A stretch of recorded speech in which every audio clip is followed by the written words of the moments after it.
Excellent. Well, there you go. I hope you got that's worth waiting for. No. Thank you so much for being patient. I've got a couple of notes before I start.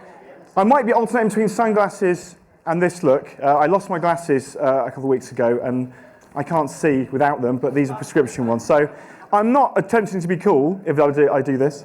I'm just attempting to see things. Anyway, good morning, and welcome to Pocket Gamer Connect San Francisco. How are you all feeling this morning? Good? That's kind of all right, but what I had something prepared to perk us up a little bit. So, how are you all feeling this morning? There we go. Never let it be said we won't resort to cheap tricks. So basically, for those that don't know me, my name is Chris James. I'm the managing director of Steel Media, and we publish a series of leading consumer magazines in the mobile space, like One for Eight Apps, Pocket Gamer, App Spy, the business portal Pocket Gamer Biz, and we do a lot of events and business services like this. I'm kind of generally thrilled to be here in something that kind of it marks the culmination of a few separate journeys. For those that do know me, you'll know I've not been around very much for the last 5 or 6 months. I've been on a kind of semi-sabbatical, touring North America. So I've been to Orlando, Vegas, LA, Vancouver, Tofino, and San Francisco in the last sort of 4 weeks. My carbon footprint's relatively high. I must say I've got a much more kind of rounded view of North America having done that, and I have a much more rounded waistline having done that as well. I need to get back to European portions before all my clothes are going. But anyway, it's also, more importantly, it's an important step for us, for Pocket Gamer and Pocket Gamer Connects. We first launched our conference in London about 18 months ago. It seems like a long time ago, but it was only 18 months ago. And we weren't sure what was going to happen. We thought we might get 100 or 200 of our industry friends come along and help us out and support it. But what happened kind of just blew us away. We had like 600 to 700 people at that first conference. We did the same thing in Helsinki. This year in January, we had closer to 1,200 people come to London, and then we've already returned from 2 conferences to 4. So this is the third of 4 this year. We did an event in Bangalore, which was very successful, and we're going to Helsinki shortly after that. When we decided to come to the US, people suggested a lot of different places, cities we could go to, but there really wasn't any choice for me. Because, like Helsinki, which is where we do one of our European shows, San Francisco is one of the most significant cities for the mobile industry, for a lot of industries as well, but obviously the birthplace of the iPhone and loads of amazing development talent. But it's also kind of one of our favorite places to visit. So we threw our first party in San Francisco, the Pocket Gamer party at GDC. Has anybody been to a Pocket Gamer party? That's good.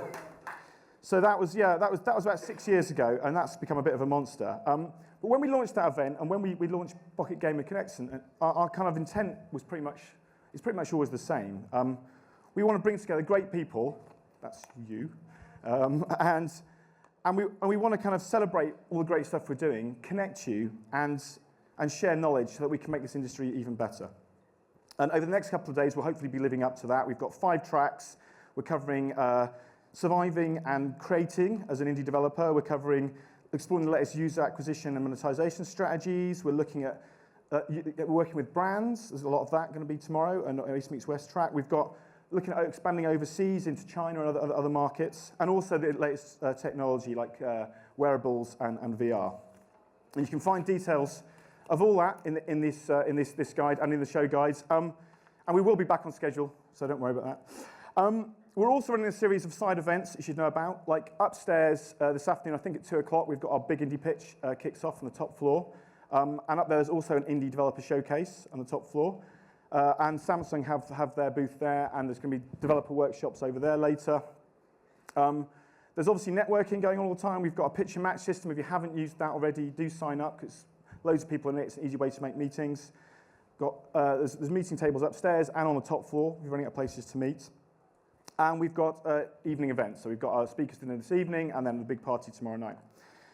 I have a couple of very quick housekeeping things. So if you like tweeting, and we hope you do, Twitter are here, so you can come to them.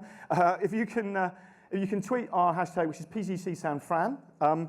Aside from just your insights and thoughts, we're running a competition. If you hunt down and do a selfie with one of our team, there's some sort of prize up for grabs. So it doesn't have to be me, but obviously I don't mind. Yes, what I'm saying. So the Wi-Fi password, we haven't really got it. It's on PGC Wi-Fi, and the password is BlueStacks, or uppercase B and S, one word. And yes, please turn off your phone during the talks, or turn it to silent at least. There's also a cash play tournament with details upstairs that's running throughout the 2 days. Okay, that's it, I think. I think that's it for the things I've got to do. So to kick things off, and to help set the tone for the next couple of days, I'll get a chance to, one thing, lunch. Think of something. Lunch. So lunch is on the middle floor, and we have the amazing grilled cheese guy. I don't know if you've ever had the grilled cheese guy, it's just fantastic. If you've got a hangover, it is the best thing in the world. Anyone else with a hangover? Just me, isn't it? Why is it the first day? I've got to change my preparation. So anyway, so he'll be grilling cheese from about 1 o'clock onwards, but I'll be doing a little grilling of my own. Oh, God. So, fair enough. So I'll be doing some fireside chats this morning with some of the truly inspirational figures in the industry who'll be pretty much at the forefront of a lot of the trends. And to kick that off, we're going to look forward to kind of future and the expanding technological universe of our industry. We're looking at kind of VR and new platforms and smartwatches. And to discover more about their general strategy, I'd like to welcome to the board. Welcome to the stage, representing a very, very innovative mobile company. So please welcome Samsung's VP of Emerging Platforms, Mihai Pohontu. Woo! Excellent pronunciation. Cool. Thank you. Go for it. Quicker. Thank you very much. And Chris, please never apologize for being cool, with or without the sunglasses on. Good morning, everyone. Thank you for being here. I think we're going to have a fantastic couple of days at Pocket Gamer Connect. And thank you very much, Steel Media and Chris and Pocket Gamer for inviting us here. We're honored to participate. A few words about myself. So I run a structure, an organization at Samsung called Emerging Platforms. And I would like to start by explaining what we do. I think it's important for us to show you all the different ways that we work with the development community, and especially the mobile development community. And also, I wanted to share with you some thoughts on the Samsung strategy and how we see the industry landscape, and hopefully that will spark additional topics for conversation and collaboration between us. Okay. Let's see. Here we go. Oh, perfect. So I'm not sure if you can see this graphic very well, but it illustrates at a high level how our organization is structured. We did a little bit of pixel art bonanza here. There are 4 different teams within Emerging Platforms. Yes, absolutely. The first team is called Developer Connection. And Suzanne Wen, she's right here, is responsible for that. Suzanne leads our outreach efforts. So she will organize events, she will sponsor events, she will organize trainings and hackathons. And really she is at the forefront of our central mission to enable and support the developer ecosystem around Samsung products, right? So if you're ever in doubt about how to work effectively with Samsung, I would say Suzanne is the first line of communication, and she can route you to the right parties within the broader Samsung group. Andreas Hoffman, whom you will hear from later today and tomorrow, is running our publishing group. Unfortunately, he's not here. I cannot introduce you to him this morning, but there are 2 components of what Andreas does within Emerging Platforms. First, he runs our App Store, Galaxy Apps in North America. So the team that he's in charge of is merchandising this App Store. He makes all the featuring decisions. He will help developers get onboarded into the store. He will help them get certified. And upon launch, we will devise marketing strategies to promote the app that you are publishing into our store. So that's one aspect of Andreas's job. The other one is business development. So he will effectively source partners for various initiatives within Samsung. For example, when we launch a new device, we love to have content that showcases the capabilities of that device. And here we're not just talking about mobile devices, we're actually talking about full cross-platform coverage, mobile, tablet, TV, Internet of Things, wearables, and VR, right? And so there's a universe of different devices of various hardware that we can help you publish to. And the third component of our team is called Samsung Software Solutions. We call that S3. And this is a production and development organization that specializes at creating Samsung-specific products working with the external development community, right? We call this co-development. We will jointly conceptualize the apps that we will try to launch in the Samsung ecosystem, and then we work with these external developers to bring them to market. So we're doing quite a few of these things currently. It's a relatively small team. We haven't yet launched anything, but a lot of good stuff is in the pipeline, and we hope to be able to unveil that very soon.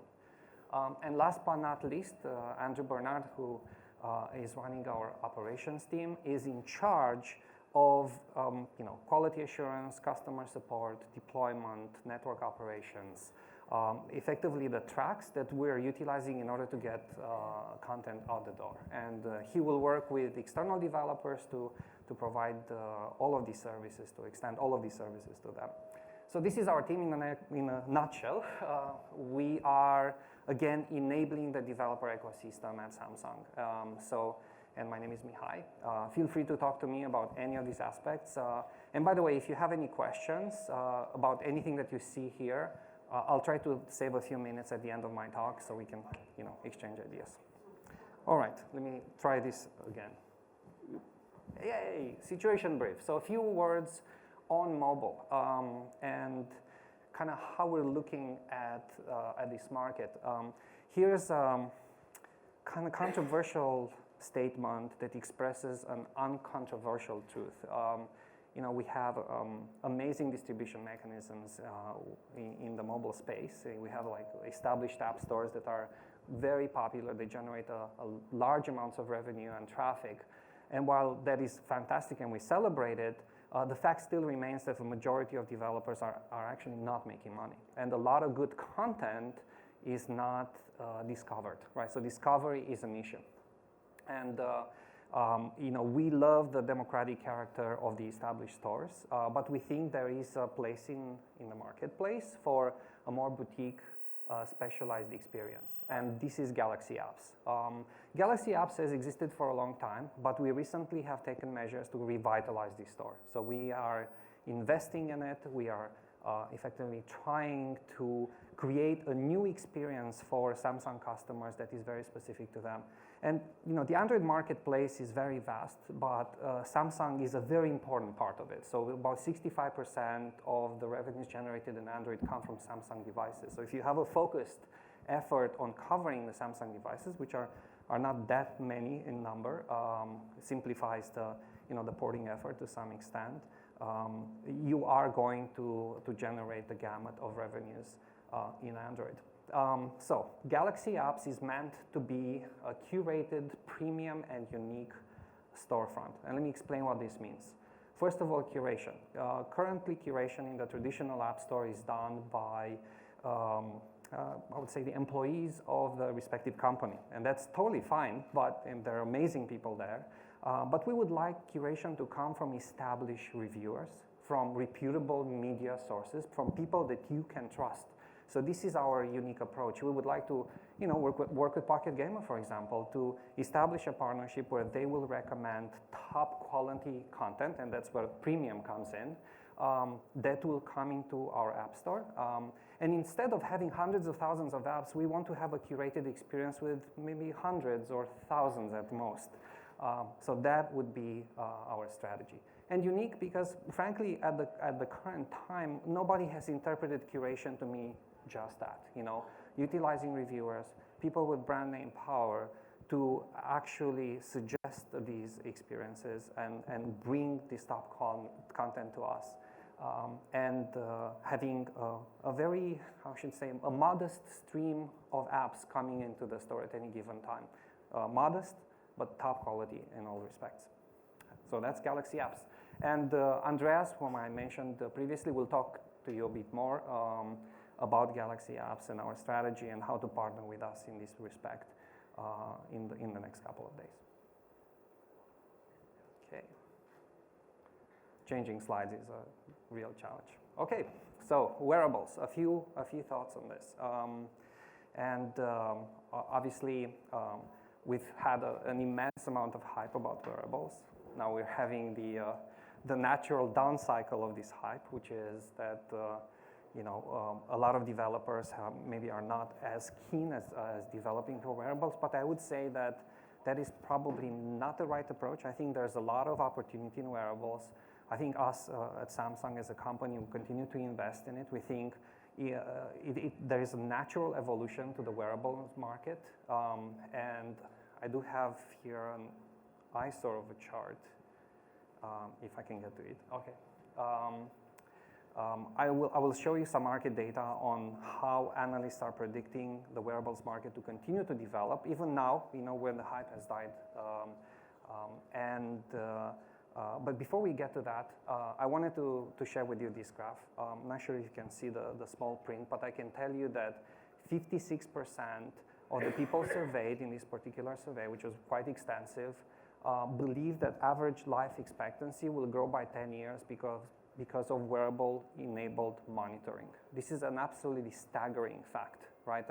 It's a widespread assumption that wearables will engender correct behavior, will entice people to do sports, to exercise more, and the net effect that people expect that wearables will have on their life is 10 years of life expectancy growth. Incredible. I was really staggered. I was really surprised by this figure, and I wanted to share with you because I think it's quite interesting. If this holds, it means that wearables invariably will be a big deal, and us as mobile game developers should pay attention to the space. Here's some other interesting market data on wearables. These are what analysts, so BI Intelligence, very reputable source, is estimating in terms of units shipped annually. 35% growth year on year, and by 2018, we're expecting more than 120 million devices to exist in the market. Again, staggering number. We have to pay attention to this. And Samsung is. We will be launching a great wearable device towards the end of this year. If you're interested in developing things with us for wearables, we should talk to us. Internet of Things. This is kind of the, another massive opportunity, but I don't think we have really approached it carefully in the games development space. To my knowledge, I don't know of any game that leverages the Internet of Things. In my mind's eye, I can see a sort of Resident Evil where, if you have a mechanism to open the doors and to dim the lights in your house, then you can create like a really scary experience using an Internet of Things game experience. But I'm getting off the beaten path there for a bit. I can tell you that from this study, it turns out that most customers expect to have a truckload of Internet of Things, IoT devices in their house. So you won't see this probably, but we're talking about the smart thermostat. 70% expect to have that in their house. Many already do. Connected security system, smart refrigerator, wearable fitness device, smartwatch, self-driving vacuum cleaner. Wow, that's awesome. Wearable heads-up display, and smart clothing. All right, so all of these. Smart clothing would be like, the expectation on smart clothing is the least of all, but it's right around 40%. So still an amazing amount of smart devices will penetrate the market in the next period of time. And the open question, can games play a role here? Experience suggests that usually we are at the forefront of innovation and we're like on the bleeding edge of the technology. So probably this is an opportunity for us as well. Hey, look, a real quote about Samsung. Samsung is leading on this front. No surprise there. All right, so virtual reality. As you all know, we have done a lot of work in VR at Samsung, working very closely with our partners at Oculus. That's why we have a Gear VR workshop right at this conference, and Suzanne will be there to kind of walk you through it. Developing for Gear VR is called, so it should be really interesting to you. So a couple of quotes here that I think are illustrated. So first of all, a lot of the VR effort currently is driven by enthusiasts. And there's been a lot of investment in this space and a lot of excitement. This is on the upward trend of the hype, right? On the wearables, we're in the downward trend, but we're in the upward trend for VR. It's a really exciting space. And the second quote, I thought it was illustrative. Unfortunately, it's from Fox News. You'll forgive me about that. But they said something really cool that I can really embrace. When showing teens Samsung Gear VR, they behave as if they just discovered electricity or an alternate universe. It's almost poetic, but it's actually true. Like, people have a very visceral and profound reaction to VR, and I think it's here to stay. And another good news, we're here not just to help train you on how to make VR games and applications, but also to show you the path to the market. Okay, so we look forward to that conversation. And I have a couple of more slides. This slide is actually the most important. I briefly mentioned our co-development effort initially. Samsung has a series of more topical priorities in terms of strategy. We're trying to highlight sometimes various aspects of our devices, again, cross-platform, mobile, tablet, TV, VR, Internet of Things, and wearables. For each of these, we are looking at external developers to partner with them to create these unique experiences. So we're looking for differentiation. These will be experiences that are exclusively made for Samsung devices, at least initially. Maybe you can take that experience to other platforms. We're okay with that as long as you launch with Samsung first. So differentiation is important, and cross-platform coverage is important. When we define this experience as a thread, we would like to populate it across the entire Samsung product line. So that's an interesting kind of ideation challenge for us to take on. So we will co-develop these experiences. There will be actual engineers and producers on our side working with you. We will market these together. So Samsung will support all of these products with its marketing machinery, which is immense, it's vast. And we're talking here about promotion in our App Store. We're talking about potential preloads. We're talking about the marketing through the digital channels. Various ways to get the word out about that particular app that we've built together. And then, of course, to operate the app once it's live. So we'll be with you through the entire life cycle and supporting that initiative fully.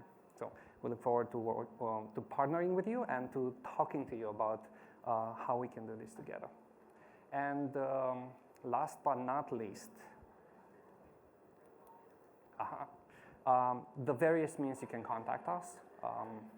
Please jot it down. And again, my name is Mihai. It was a pleasure being here with you today. We have like 3 minutes left in this session, so I would love to take some questions. And of course, you can find me after the talk at any time.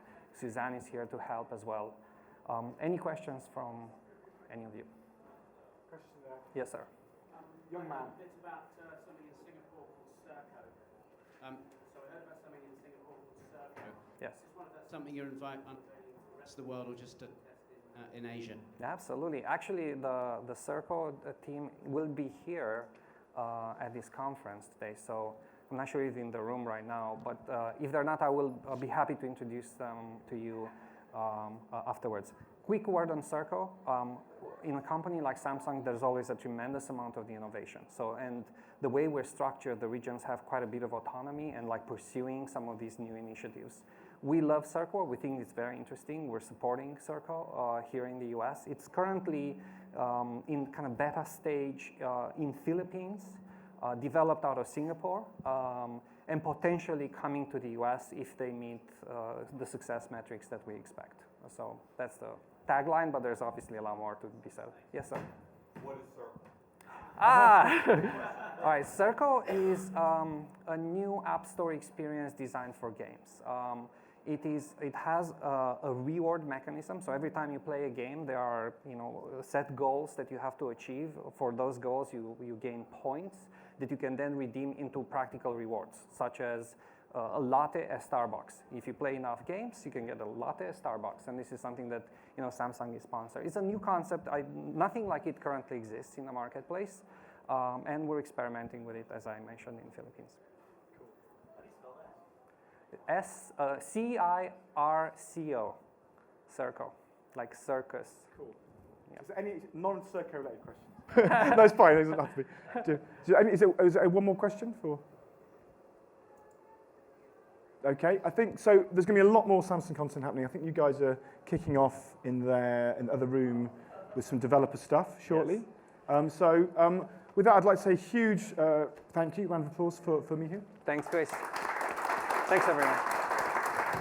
And also, cool. Samsung have a big booth on the top floor, so there's loads of the Samsung guys around. So if you've got more questions, pop along and see them. Oh, am I duplicating? So I'm gonna get these glasses. Sorry, I have glasses to see.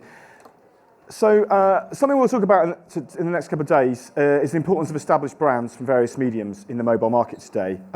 So my next guest company, I've done a lot of things, but one thing I've done that's quite noticeable recently is sign a deal with the biggest brand in the hardcore game space, bringing Nintendo games to mobile. So please welcome, for a fireside chat, DeNA CEO Shintaro in the West, Shintaro Asako. Come along. Let's sit down. Thanks for the invitation, Chris. Excellent. Good morning, everyone. Good morning. We're all still awake? That's good. Fantastic. So I've obviously got some questions about the Nintendo thing, but before I launch into that, I know DeNA very well. I know a lot of the work you do, but maybe not everybody does. So it might not be. Maybe you would like to give a quick introduction to who you guys are and what you're working on at the moment. Sure. So DeNA is a publicly traded company in Japan. We're about $3 billion market cap, and we call ourselves as a mobile internet company, but basically our main business is mobile game. We're trying to launch game in the global market. We define 3 markets. The main market is Japan, and also Western market and China market. And we see that those 3 markets are completely distinct, and we wanted to have local development team to make sure that being a leading player in that market, each of the market. I'm a CEO of DeNA West. DeNA West, we primarily targeting US, the European market. Essentially, we're targeting market anywhere outside of Japan and China.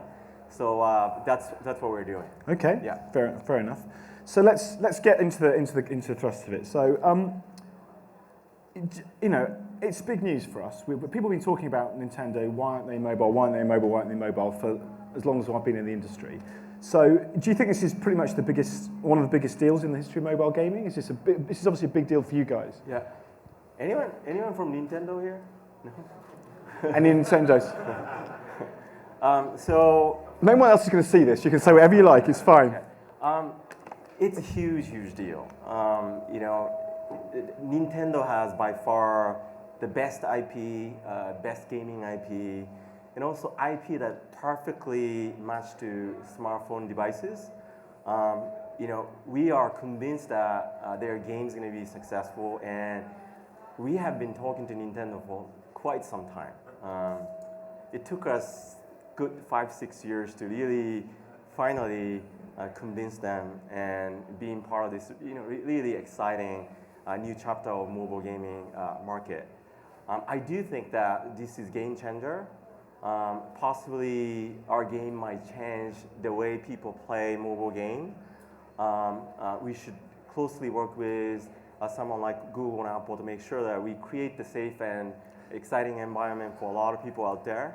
And just like originally mobile game came out, people focusing on free game and paid apps, and then gradually evolve into freemium game. I think this is potentially opportunity for us to completely change the market into the next level. We're so excited and so inspired and so motivated to be part of this revolutionary change in the mobile gaming market. Awesome. No, well, we're excited as well. We're excited to see what's coming out.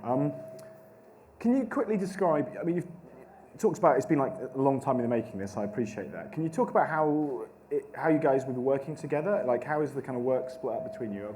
Are they just providing the IP and you're doing all the work, or is it, how is it different? You know, I think originally when we talked to Nintendo, our primary target was to convince them to launch their game on a browser-based platform that we used to run in Japan. It's called Mobage, right? So that was original pitch, and they didn't quite like it.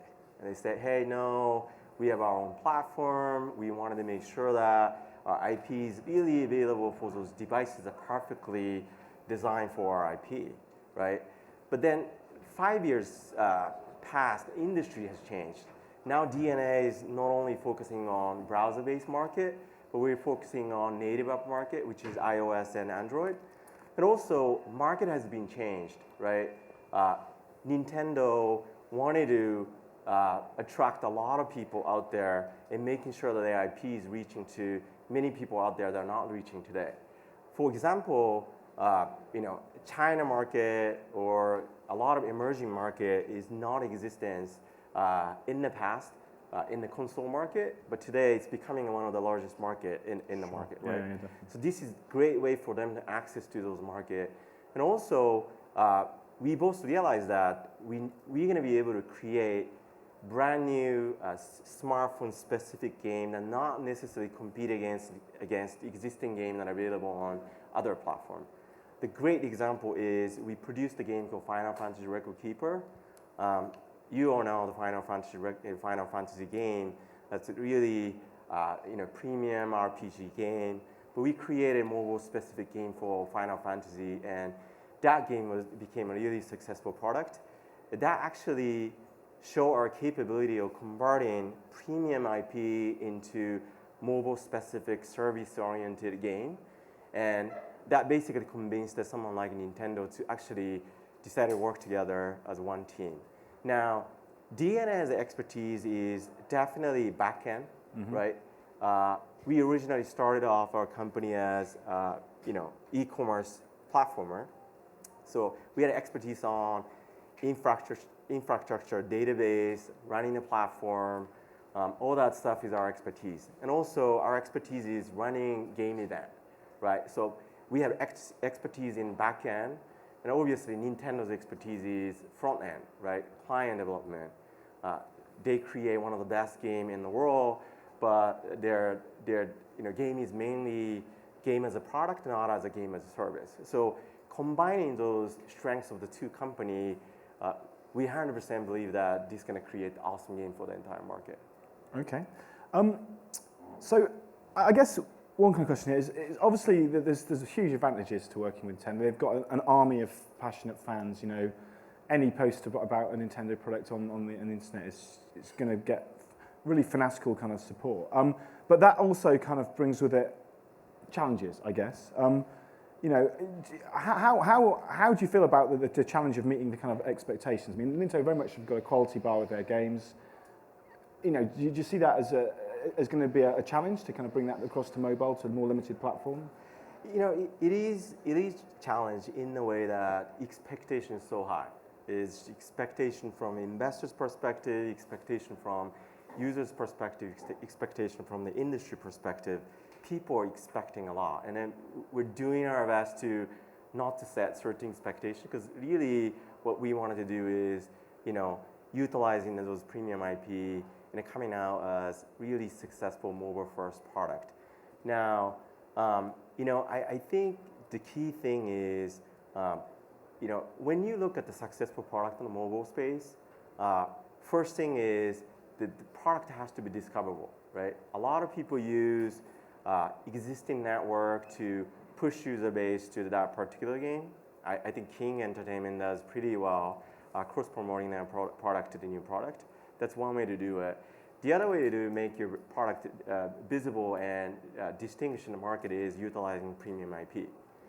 Nintendo DS has been sold more than 150 million devices in the past. These people spent $200 just to get access to Nintendo IP. So I'm 100% convinced that there will be hundreds of millions of people willing to play Nintendo game. Particularly, we're creating a game free to start, freemium game, right? Now, the key for us is definitely making sure that we actually have high retentions on midterm and long-term perspective. We wanted to make sure that make exciting people, not only 2 to 3 days, but make sure that people keep playing 7, 30 days, 6 months, and 12 months. And I understand that some people like RPG. I understand some people like casual game. That's why we decided to work together to produce 5 games, right? Basically hitting on different type of genre, utilizing different type of IP. And we wanted to make sure that out of those 5 IP that we're gonna come out, we wanted to be ended up attracting hundreds of millions of people out there. Yeah. So I'm sure this is gonna be quite a short answer. So I guess when can we expect? So you got 5 games sort of you're working on, 5 IPs you're working on. When can we expect the first kind of products to hit the app stores? And yeah, can you give us any hints about what we can expect? So the first game we're trying to launch by the end of this calendar year. Okay. So later this year we're going to be making an announcement about this particular game, and then also we're planning to launch 4 additional games by the end of March 2017. Okay. So basically 5 games in 2 years. The first game is going to come out later this year. I know a lot of people are excited about this, and I'm super excited about this. And we're not going to be able to announce that no hint at all. Game. No hint to that. Mario, Donkey Kong. I don't know. It's Zelda. I don't know. Sorry, I've got a terrible cough. But anything, yeah, okay. No, I wasn't expecting you to reveal, but I'm assuming it's going to be next year. I'm assuming I'll it's going to talk about the first game. I'm assuming it's going to be a big one of the big IPs first of all. I mean, outside of it, obviously, as you said initially, like DeNA, aren't all about the Nintendo deal. You guys have been kind of very successful. So, what's the kind of main thrust outside of that moment? What is the main excitement aside from Nintendo, or is everything focused on the Nintendo project really? I think what I believe is mobile internet market is shifting in the way that today, originally a lot of people struggling on creating good contents. Good content is given. Now, after you creating good contents or exciting contents, you have to make sure that you can acquire users and making sure that your product is visible. And a lot of people spending way more money on user acquisition marketing or making sure that their game is visible and acquiring user. Successful product is all about DAU multiplied by ARPU, right? If the DAU is low, you're not going to be able to create a successful product. Yeah. I think as the market shift, more and more branding company like Coca-Cola, McDonald's, PepsiCo, those people spending a lot of marketing money on TV or traditional marketing spaces, it's going to shift it over to digital marketing. Today, they're only spending 15% of their marketing budget in digital marketing, but I'm pretty sure that they will soon realize that people watching TV but actually holding smartphone and tweeting and stuff like that, right? So that money will be shifted, meaning that CPI is going to go higher. Yeah. It's more difficult to any game to be visible. Yeah. That's why I think it's absolutely crucial to have strong IP or actually acquiring massive user base today before that phase is going to come in. Yeah. And that's our strategy to capture hundreds of millions of people today versus a couple of years later. So you're obviously working with other partners already and other IPs already. So that a strategy is something we're going to talk about later today, and we're talking in the next chat as well. But so Nintendo is not the last brand that you guys be working with. Presumably you're in discussions with other kind of brands and IPs to talk to. Are you looking down the celebrity route at all? Will there be a Kim Kardashian style product coming out? So not quite Kim Kardashian. Oh well, you can't have Kim. She's taken, but But we absolutely IP is one of our core strategy. Okay. Even though we're in the gaming market, we constantly wanted to come up with a strategy that create clear competitive advantage over other people, structural advantage over other people. You can actually create structural advantage over other people by creating successful game engine that produce high LTV. If you have successful game engine, you can most likely produce second, third successful game. Yeah. Kim Kardashian came out not by accident. They had a massive successful game engine. Yeah, it's the fourth version of the game on that Right. engine. So they had a game engine, but the game wasn't discoverable. So they actually attached that game engine to the IP, strong IP, right? Yeah. So we are focusing on creating strong game engine and produce high LTV, first strategy. Second strategy is acquire and partner with massive global IP. Sure. We have done a deal with Marvel, we have done a deal with Star Wars, we have done a deal with Disney. What They're else? up next. Final That was a good Fantasy. segue, but we're not quite finished.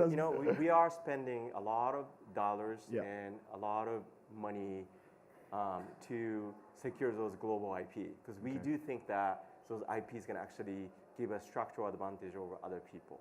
Now, and after those two pieces are done, automatically we're going to have massive audience, and a massive audience itself could be structural advantage over other people. Yeah, exactly. Right. So that's basically our core strategy. Sure. Nintendo is absolutely, the most critical partnership we have ever done. Sure.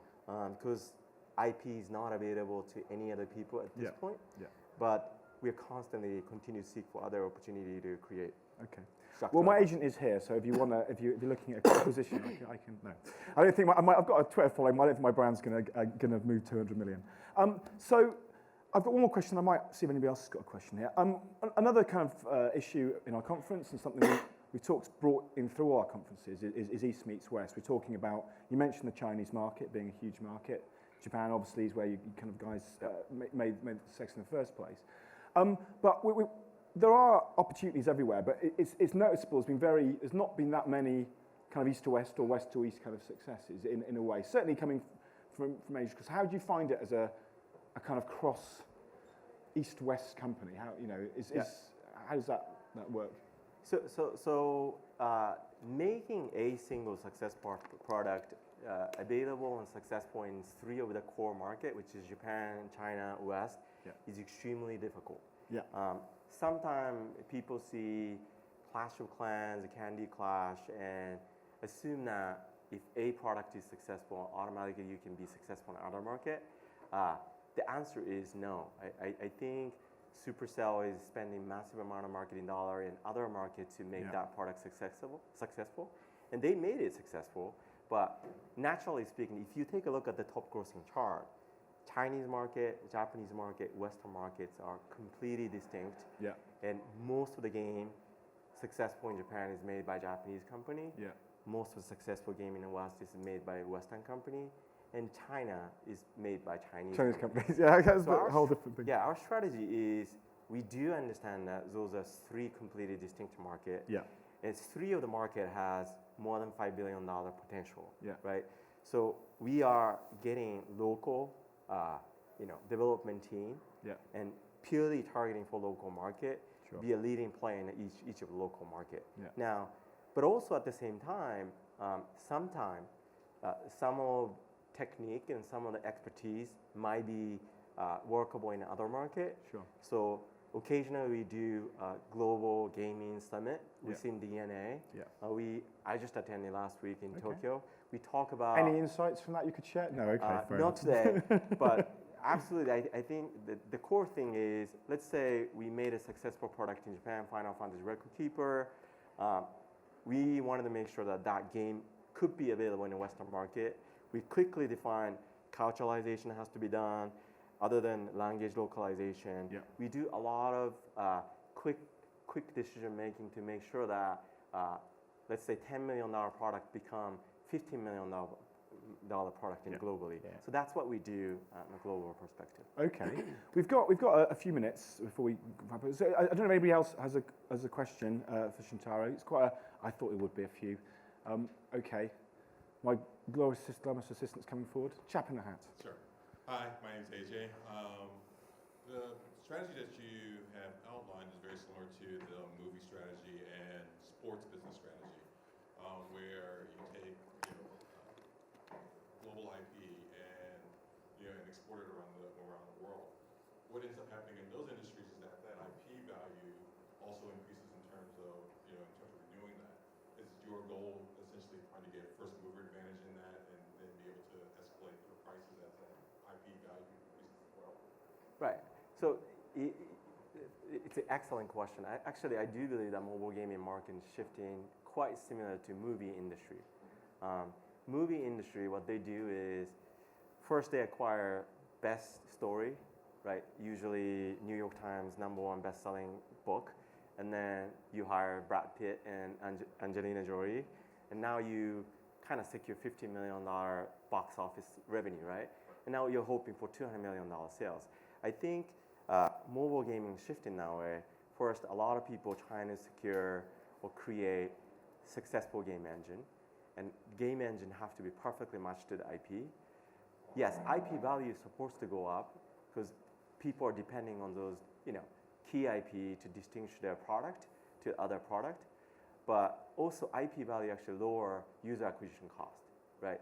A lot of time people think that, well, you have to pay more royalty fees, so you have smaller revenue. But ultimately, what's really important is you have revenue and the user acquisition cost, platform charge, and then all the other costs, and then net revenue, right? If you can enhance the total revenue by IP itself is really appealing people to spend more money, and IP itself is attracting a lot of users, we can actually reduce the cost impact on the bottom line, and overall, basically, we can create a much, much bigger business. So we do believe that IP is really significant strategy for us to grow in the next 2 to 3 years. Okay, that's a very long answer. So I have one very short question, because I know you had a question there.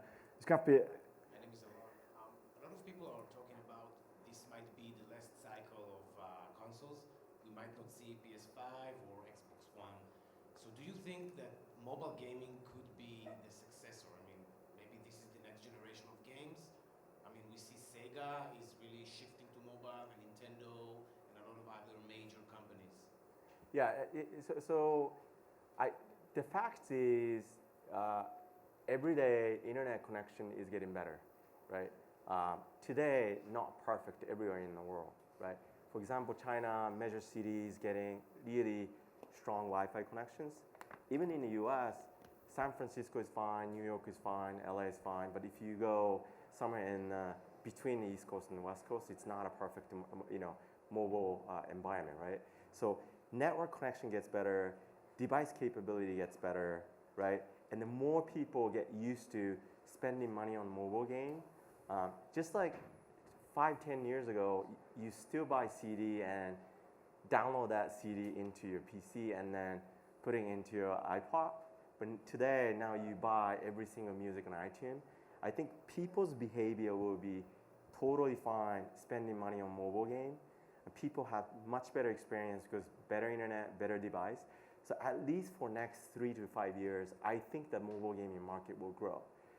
Anything beyond that point is internet, is just that you never know what's going to happen, right? And we, as a mobile internet company, we always constantly wanted to look for additional new technology that actually potentially create the new gaming experience or other experience to the people out there. So we're spending, sizable amount of money on R&D initiative as well. Awesome. Yeah. Brilliant answer. I literally could talk to you all day. I've got loads more intended questions, but I have to, with that, I'd like to say a massive round of applause for Shintaro. Thank you so much. Thank you. Thank you so much. And he will, I'm sure he's around if he wants to grab him and ask questions, but right. Awesome, thank you very much. Thank you. Okay, right, we're going to keep running right along. So to continue the kind of branding theme, I'm going to be delighted to welcome my next guest to the stage, representing a company who have some of the kind of biggest and best and most pervasive brands in the world. So do we have Disney Interactive's Chris Heatherly? Here he is. Come to the stage. Come along. Round of applause, please, to Chris. Good to see you. Good to see you. I see you've subtly branded yourself there. I like that. Yeah, That's good. I brought my Mickey Mouse Club shirt. Yeah, cool. So we're running a little bit behind, so people will filter in and out. I'll just let people sit down. Yeah. Cool. Are we all good? We good to go? In and out? Don't want too much noise in the background. Great. I'm ecstatic to have you here. My son is incredibly ecstatic. In the last month, I said at the start, I've been traveling around America. So I've been to the Magic Kingdom in Florida. I've been to the Marvel Live in Vancouver. And I saw Inside Out at the cinema the other day. And I think I was at the Disney store the other day and we bought some Star Wars t-shirts. So There you go. So you've got Disney, Marvel, Pixar, Star Wars. Like, is there a stronger lineup of brands in the world, do you think? I mean, it's vast. I couldn't think of one. I'm just thankful that Bob Iger went and acquired all of the things that made my childhood special so that I could get to work on them. What's left? We have a little thing called ESPN2. Yeah. Little sports venture we have as well. Fair enough. Okay, I understand you're following the soccer now as well, so that's good. Obviously, massive business. Disney in lots of different areas. So where does mobile games what role do they play in the kind of strategy? Where do mobile games fit in the Disney universe? Yeah, in a couple ways. I mean, I've been at Disney for 13 years now. One of the things about Disney that I think a lot of people recognize from the outside is that, when we're at our best, sort of all the elements of the company work together to make something, like an Inside Out go from, being just a great film to being a great consumer products phenomenon and a great game and, short form content and all, we can do a better job of taking a brand and building it into culture than probably anybody else in the world. And so, a big part of what we think about is sort of how do we fit into the rest of the company and provide that strategic benefit. Part of that is about building connection with our audience around the world, because the dirty secret about Disney is that we don't really have a lot of direct connection with our guests. When you watch Disney Channel on television or Disney Movie on television, we're working through Comcast or a cable distributor or TV channel there. When you go to movie theaters to see one of our films, you're seeing it at AMC, you're not seeing it at a Disney movie theater. So mobile gaming, because it's such a disproportionate amount of the time spent on mobile, has become a really strategic way for us to create direct relationships with our guests, but then also to retain them over time. And that's one of the unique things about games, is that people stick around and they come back every day. So we think about games in sort of the big picture as a guest engagement machine. We think of it as a storytelling medium. One of the things that we really want to do is make authentic games that deserve to have the Disney, Marvel, and Star Wars brands on them. And we work very hard with the filmmakers to try to make experiences and tell stories that we're all going to be proud of. And then, we want to make it into a business in its own right. Sure. So, it's sort of all of those things. So it's it's a cog in the machine, it's a contact point, and it's obviously a business. And it's obviously business. Not that you mind making money, that's good. Further to that, I was reading recently that there's been an interesting, your partnership with Kabam for Contest of Champions. I was reading that has turned from being a Marvel products to a game and is now going back into a comic book of its own, and then who knows what after that. I mean, is that how you guys? I mean, is that an advantage of working with Disney? Is that how Disney tends to see things in a more of a 360-degree kind of way?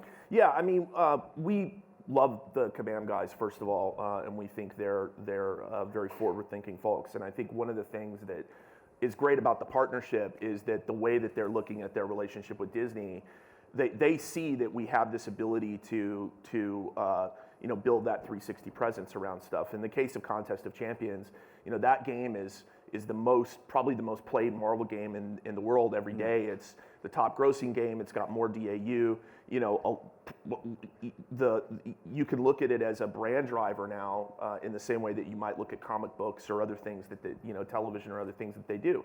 And so when Kabam approached us and said, "Hey, we'd like to see if there are ways for you to create that 360 effect around Contest of Champions," the Marvel team took it back to the editors in New York and they said, "Sure, this is seems like a great story we can tell." So we don't do it for everything, and we don't do it unless we think authentically we can that it's additive. Well, one of the things that Bob Iger talks about a lot is that he was very close with Steve Jobs, and Steve Jobs, it's kind of become parlance at Disney. Steve Jobs had this thing that you can either make a brand deposit with the things you do, or you can make a brand withdrawal. And so we only try to do these things when we're making a brand deposit, which means that it's making the brand better, Sure. And feels really authentic to people, and that it's not just a commercial exercise. Sure. No, I get it. I mean, Yeah. you talked, very favorably about Kabam. I know you've worked with other kind of studios Yep. as well. How do you, I'm sure a lot of studios would like to work with you. How do you go about that process of kind of selecting a studio and Yeah. working with a studio? What is it you're kind of looking for from a partner? Yeah, so we're sort of unique in that we really work with everybody, and we have 3 different business models we operate under. The first is our vertical business. We have 4 to 5 titles we do a year. We have 5 studios up and down the West Coast where we develop some titles in-house. Yeah. That's a very focused effort. Co-development is sort of the second model where we're really expanding a lot, and that is where we publish the title, we partner with developers. Generally, we look for developers who have proven experience in free-to-play, and ideally an engine that has been tuned and optimized and sort of proven that it has high RP. There's an opportunity for us to play Moneyball in the App Store where if there are lots of developers who may have strong RP, but they have trouble getting installs. And so if that engine, it can't be a force fit, it's got to be something that's authentic to our IP, makes sense in combination with our IP. But if we can find a developer who's proven that they're strong at live operations and have an engine that has high RP, and then combine it with our IP, and we can bring in users, then that's ideally the perfect combination.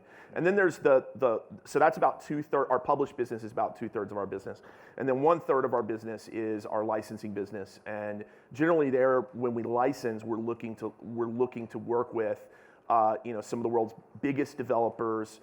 Folks that are generally bigger than us as publishers. So if a partner is smaller than we are as a publisher, we generally guide them to the co-development model because we have more reach than they do. But we look for partners who have capabilities we don't. And in the case of Kabam, they have they're the biggest mid-core player in the West. We have one internal mid-core title. As we build our presence in mid-core, it made sense to work with them while we do some things in-house. DeNA is another example. We're very strong in Asia. One of those rare parties that's strong in Asia and strong in the West. Made a lot of sense to partner with on a licensing basis. No, that makes sense. I mean, I guess it's interesting. So I guess you answered a bit, but in terms of how do you kind of decide whether to do it in-house versus doing third parties? Obviously, like when we did the movie business, Marvel did their movie business, I guess. I mean, they kind of started working with other studios, and then progressively, now Marvel Studios is the thing that, bringing it all into that massive universe. So how do you decide when to work with the studios? Is it say because they've got a wider reach, or because they've just got a cool capacity you guys haven't got? We're very focused in the genres that we take on in-house. So we're doing. We have one studio doing RPG, another one doing RTS. We have 2 casual puzzle teams, and then we have 1 builder team. So we're really focused on those investments and kind of expertise and building around those genres. When we look externally, generally we're looking for quality of developer, live operations experience, not just can you make the game, but can you optimize the game, can you push updates, can you respond to data, all of that stuff. Do they have IP that's interesting for us to work with in combination, Sure. Sort of all that kind of stuff. Yeah, no, okay, no, that makes sense. I guess your quality barrier is pretty high. Very high, yeah. So, you kind of mentioned DeNA and Asia, and it kind of segues from what you mentioned earlier. You've kind of got products like sort of Disney Zum Zum, which seem to have kind of excelled and come back again into the West in a different way. Yes. How does the kind of strategy work with different territories? Because East meets West is one of the themes on a thing. Is it a case that, Disney is an international business, but is it a case that you have a very different strategy and approach for regions, or are you trying to get We have a very different, we sort of think about the world in terms of the West and the East. And even within the East, Korea, Japan, and China are very different markets. Sure. And there's not a ton of crossover between them. There is a lot of crossover between Asian developers who are starting to come to the West, and there is some success in Western developers finding success generally through partnership in China. So we have very different strategies for those markets. In the Eastern markets, in the Western markets, we're the number 7 top downloaded brand in the app stores, and so we are really focused on building our publishing presence and having direct relationships with guests because we're super well established over here. In Asia, it's a market where if you want to be successful, you really need to work through partnership. In Japan, Tsum Tsum you brought up is a really interesting example where the way that game was created, we have one creative head for the Walt Disney Company in Japan. And somebody came to him with the idea of let's do these cute little plush, and he said that's great. We should make a game out of that. And then they sort of incubated the game concept and pitched it to Line. And the reason was we wanted to leverage Line's social network to build virality. But then at the same time, we launched the plush in the Disney stores, which have a very strong, huge footprint. And so, that's the kind of thing that only Disney can do. We can bring the retail assets, the park assets, our gaming assets together to, we can't do it all the time, but when we can do it, we can kind of make that surround sound effect. In China, we're culturalizing some of our Western titles for China and working through partners, but we're also doing deals with folks like Tencent and local partners to sort of build our presence there. So in Asia, we're much more focused on licensing and partnership. In the West, we're much more focused on publishing. And in some cases, we have the ability to help developers who may be strong publishers in Asia but have no US presence or Western presence where we can be the publisher in the West. Yeah. So you've kind of got a whole smorgasbord of kind of of approaches. And presumably you have like a dedicated wing or arm or kind of office set up over in different regions. Yeah, we do. We have a fairly substantial presence in Japan, which leads the Asia region, and we have a team in Shanghai. We have a team in Korea. We have a team in Southeast Asia, out of Singapore. Yeah, Southeast Asian market is very interesting. Right?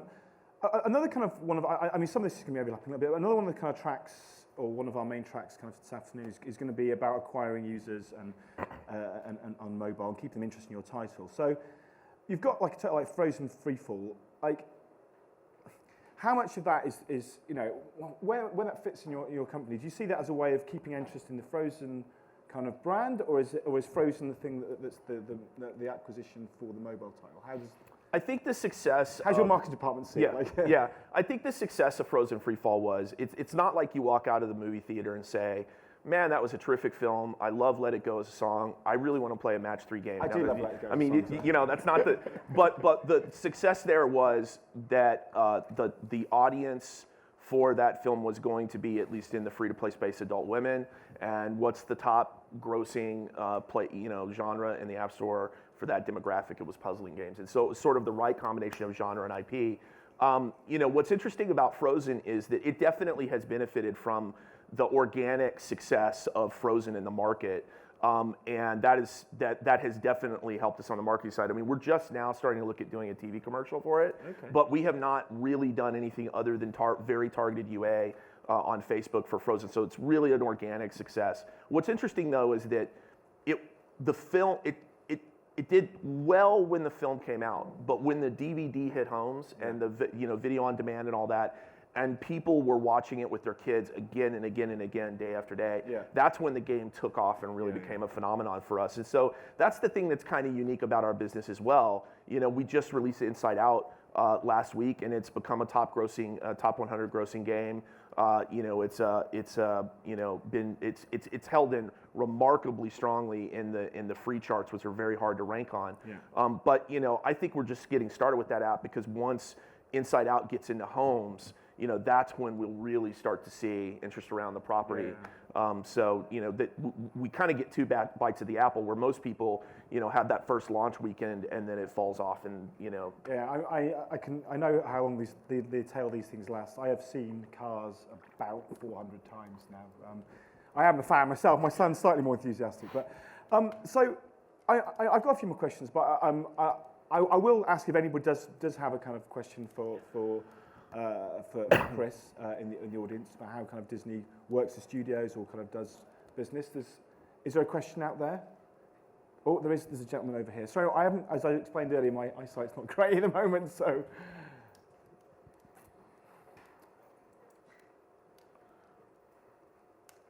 Hi, my name is John Linday. You said that you're going to treat each market separately between East versus West, but has there been anything that you discovered in either of those regions that sort of turned out to be very effective in the other? Talk about maybe that crossover success that you've seen. Yeah, a recent one is Marvel Future Fight that we did with Netmarble. It was a little bit of a gamble, frankly, to license to Netmarble in the West because they're one of the top grossing publishers in the world, but make almost all their money in Korea. So they were not super established in the West, and they saw Marvel as an IP as a way to get in the West. The other thing about the game is that it's a dungeon crawler game, and generally action Twitchy games, kind of pre-Contest of Champions, have not really been big free-to-play monetizers. And that style of game is a much more, it tends to work better in Asia than it does in the West. I think what Netmarble was able to achieve in deep collaboration with us is mainstreaming that type of gameplay for Western audiences. And they've made a game that is, doing terrifically in Asia and appealing to that market, but has been a top-grossing game in the West as well. So that's a really good example. Okay. Have you got any more questions from the audience? They're very calcitrant. I have another question. So I'm a developer. I've got a good track record. I'm doing things. How do I want to work with Disney? Obviously, why wouldn't I? How do I start that conversation? What's your kind of advice for getting in touch? What's the contact points? How do I do it? Do I have to wait for you to come to me, or can I? You could come to us. You can always contact me, or Scott Humphreys is our head of our co-development effort, so you can contact him. And those guys are meeting with developers at all the conferences all the time. But we're generally looking for developers who have great engines, great live operations experience, and then just really get and love these properties. One of the things that we have to do as part of our process is we have to put these games in front of filmmakers. Yeah. And these are people that, if you think about Pixar, a Pixar film, you're working on that movie for 5 years. That the director and producer of that movie, they love that IP, and what they want to know first and foremost is this going to be authentic and a good vehicle to tell more stories, and is it going to be something we're proud of? And so, that's sort of the X factor, I think, is, we're probably more willing to take a risk on a super passionate team that gets the execution level and wants to really, be an extended part of the Disney family. It works less well when you work with developers who just see it as a way to make money. Yeah. Okay. I kind of know what you're going to say to this, but is there anything exciting coming up you can kind of hint at or tell us about? No. There's lots of exciting stuff coming up. Inside Out is sort of recent and is very exciting. We're gonna Star Wars Commander, which we haven't talked about, is one of probably our top grossing Star Wars game right now. Yeah. We're about to do a major update with that in August. That's going to take social to the next level. Wow. And really, we're going to expand the conflict. Right now, if anybody plays Star Wars Commander, you're sort of stuck on Tatooine. Yeah. And we're going to expand the conflict to the entire galaxy, and you'll be able to fight over the galaxy. So that's going to be a really exciting expansion. And it sort of goes in the direction of we want to do more and more to bring social elements into our games, and really, because we see these games as a way to kind of aggregate the fan audience and give them a place to connect around their passion for our properties every day. So that's one big thing. But we're working on some great stuff with the Marvel folks. Yeah. We're working on some great stuff with the animation folks. So you've got a lot of big. We must have this. We've got so many properties. I guess the decision is like, how do you decide what to do? You can't do everything all constantly. So. Yeah, I mean, one of the things that sort of the litmus test, I think, a lot of times is, do we think that this property has the organic interest to last 3 years? It can't just be, when we make a game that's going to be live operated, we're kind of making a commitment it's going to be there 3 to 5 years for the audience. And so, not every property fits that fits into that, and from an appeal standpoint, even a great film, you can go see a great movie and say, hey, that was fantastic, but I'm not sure I want to play a game for 3 years about it. So that's one thing, but then just the storytelling potential. Do we have 3 years of story to tell here? So that's one of the things we look at is, does it fit our medium? Is it? You might be all right with Star Wars. I think that's got. Yeah, I think we're going to be fine with Star Wars. Could be quite a big year for your Star Wars activity. Yeah, little indie movie we're launching at the end of the year called Episode 7. Yeah, we're looking forward to that. Any spoilers? No, fine. Okay. So I think that's kind of all we've got time for. It was short and sweet, and I've got a million things I'd love to ask, but I'd just like to say thank you so much. Thank you. A warm round of applause for Chris. Thank you. Okay. Awesome. Thanks, sir. There we go. And yes, so we're going to conclude our superstar sessions around our fire here with a discussion with Josh Yagado who's going to come and talk of SGN's president. He's going to come and talk a bit about the West Coast gaming scene. He'll talk about a bit more kind of local issues. So could we please welcome Josh to the stage, please? Cool. How are you doing? Good to see you. It's good to see you. Sit down.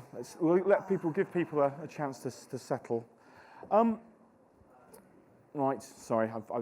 We're running a little bit late, so I was squashing the gap. So thank you for being patient and rushing in and out. So thanks so much for coming here. We're obviously in San Francisco. We're very excited to be here.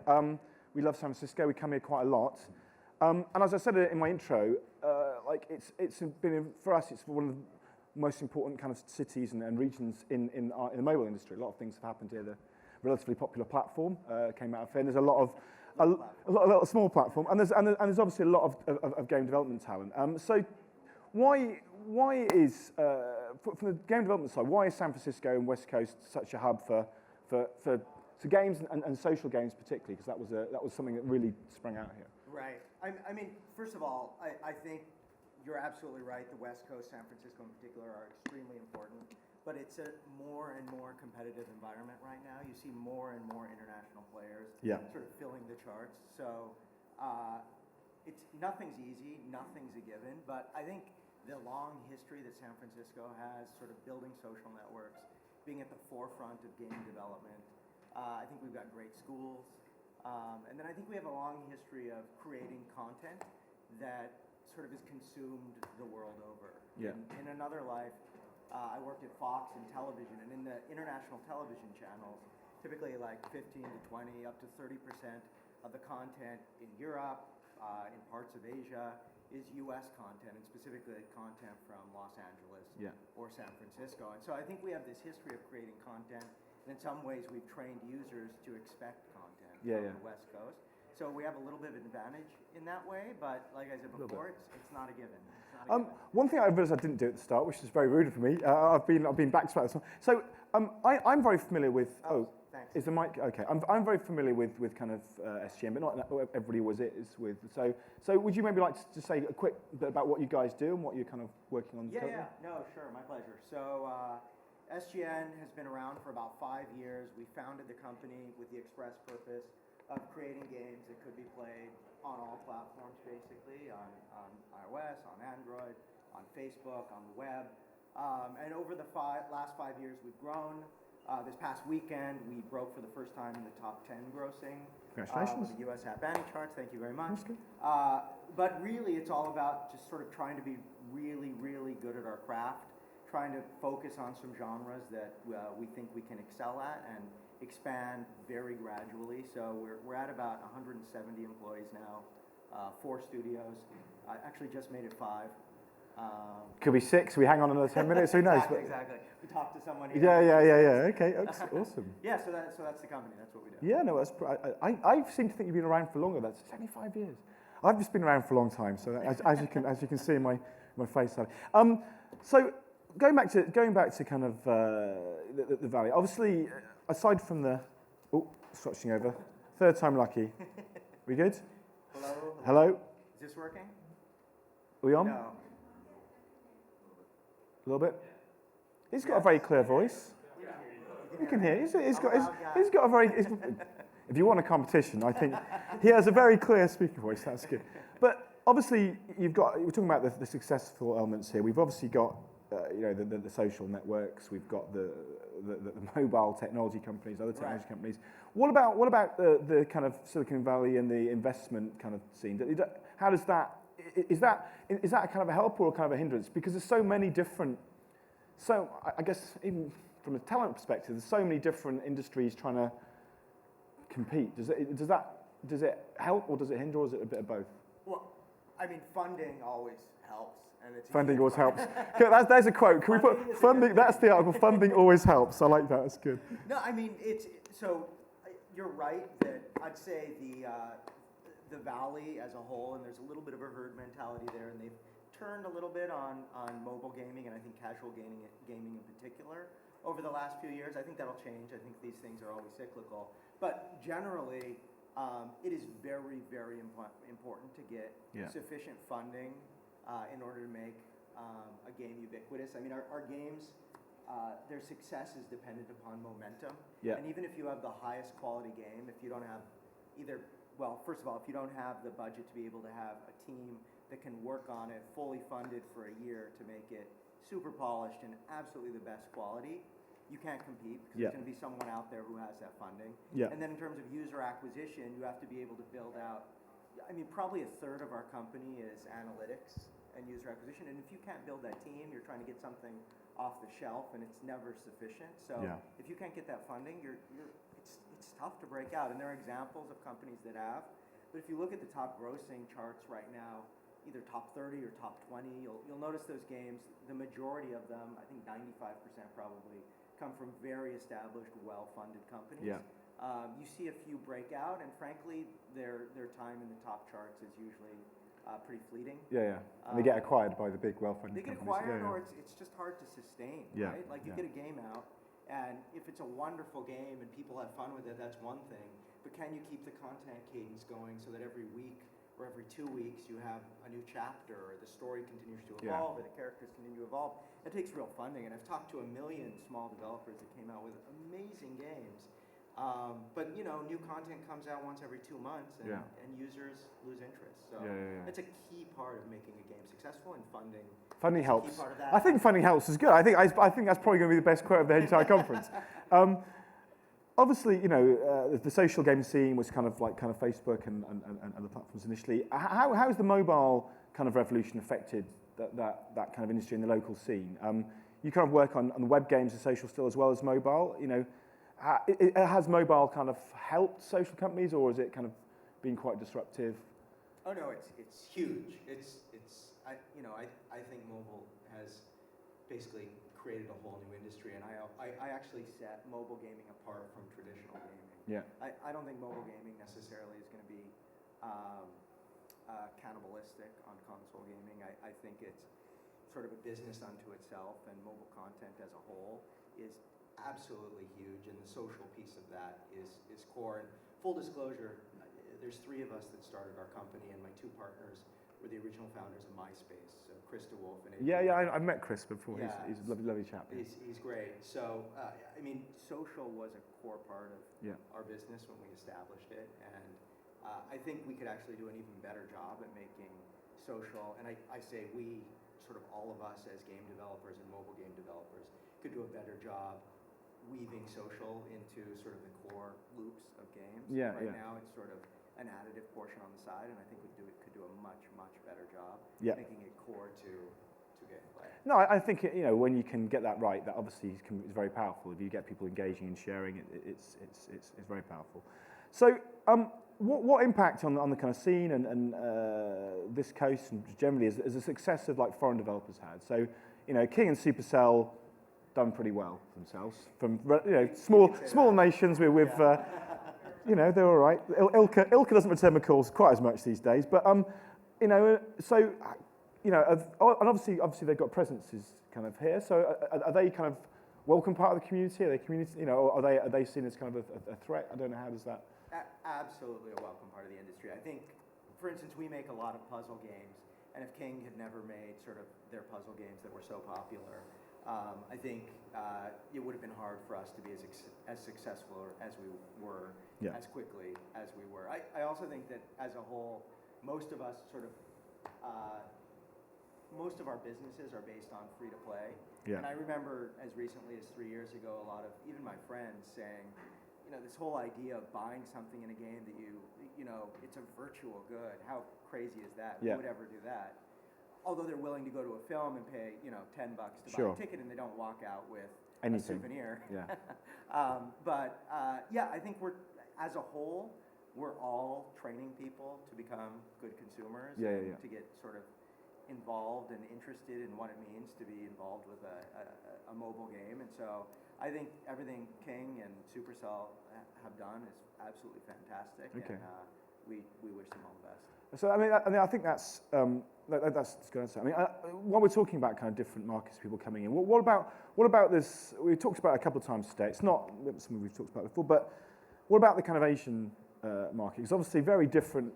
The Asian market. So certainly we talked about today China, Korea, Japan. There isn't such a thing as one Asian market. There's not such a thing as one European, one US market. But how do you guys kind of relate and feel back? 'Cause it's obviously here you've kind of got Facebook and Twitter and Apple on your front doorstep. Over there it's Tencent and Line. Do you think it's kind of that's a whole different scene, or do SGN kind of connect very much with those? I think it's become a more global industry, and that's only going to increase over time. And I think there are going to be fewer and fewer global leaders in our space over time.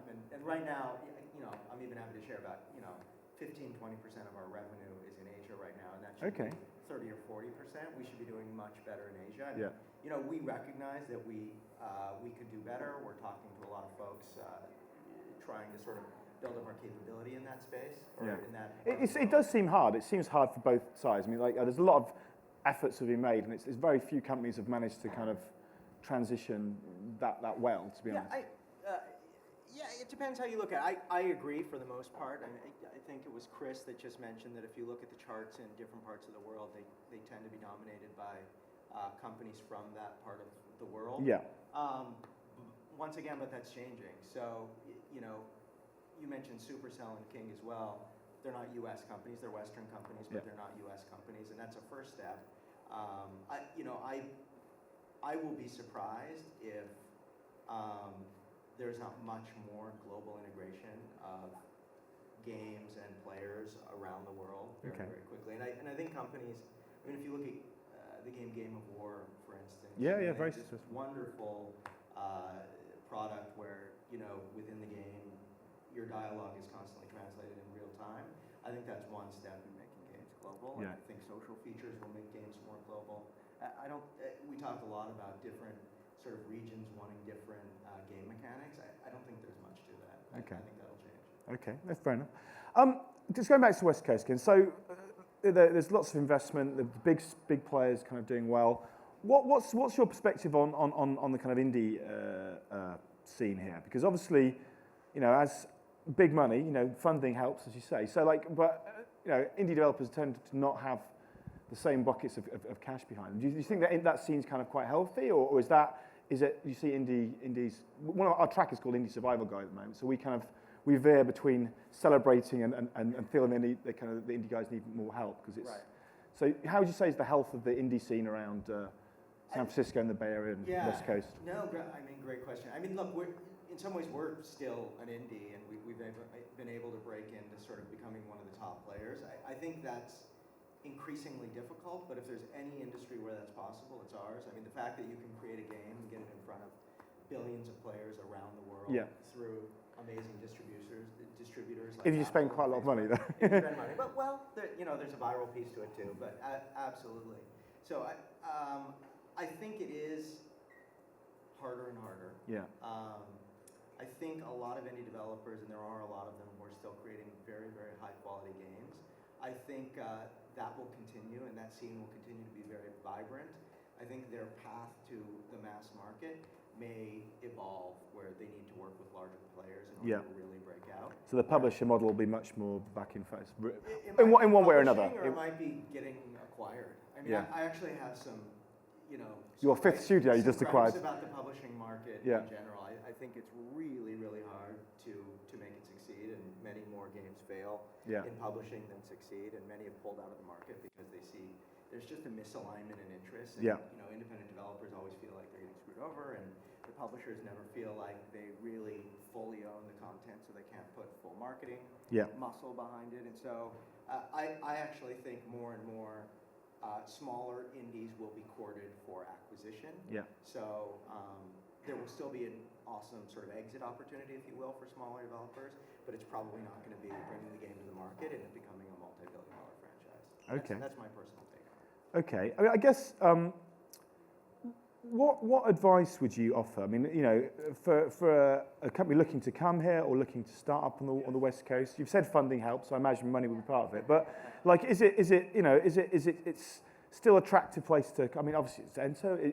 Again, is it down to a scale thing? Like, have you got any kind of advice you'd offer people looking to come the here? West Coast? Yeah, about coming to set up here. We developers or publishers looking to set it up here. What would you say? Don't come. Do come. Bring money. What?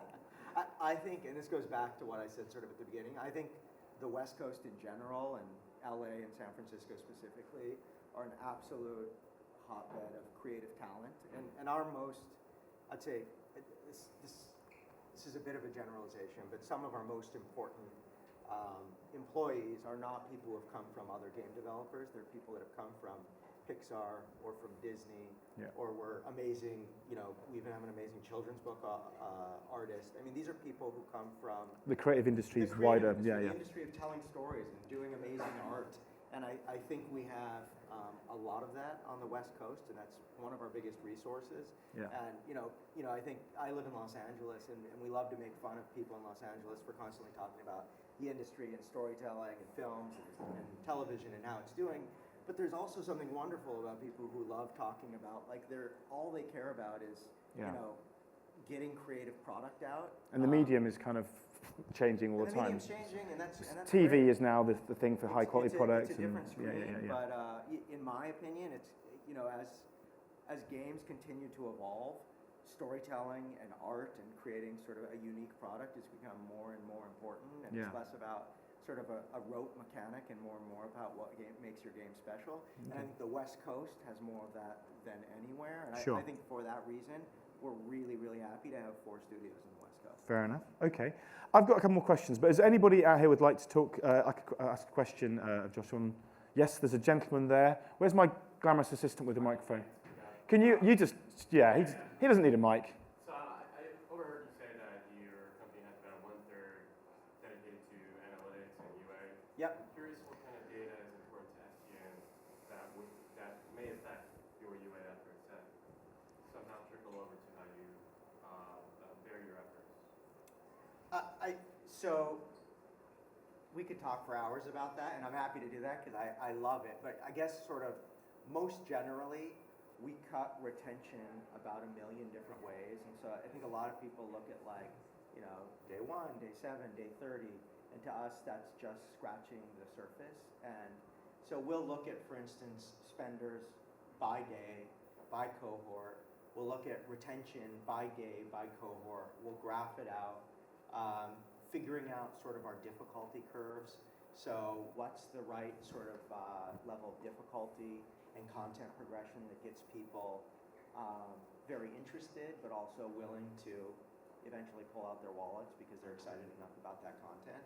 I'd say if there's a secret sauce, I think that's a big part of it, because any 1% retention every day that's better, it builds on itself, right? And so having a little bit of a better ARPDAU, each day you're fighting a new fight, but on retention, a group of user that builds on itself and builds on it, and it builds itself, 1% can actually mean 50% at the end of the year. And we really are thinking about our users long term. I mean, we'll look at the long tail literally over years, because we think all of our franchises will be multi-year properties, probably 3 or 4 years each.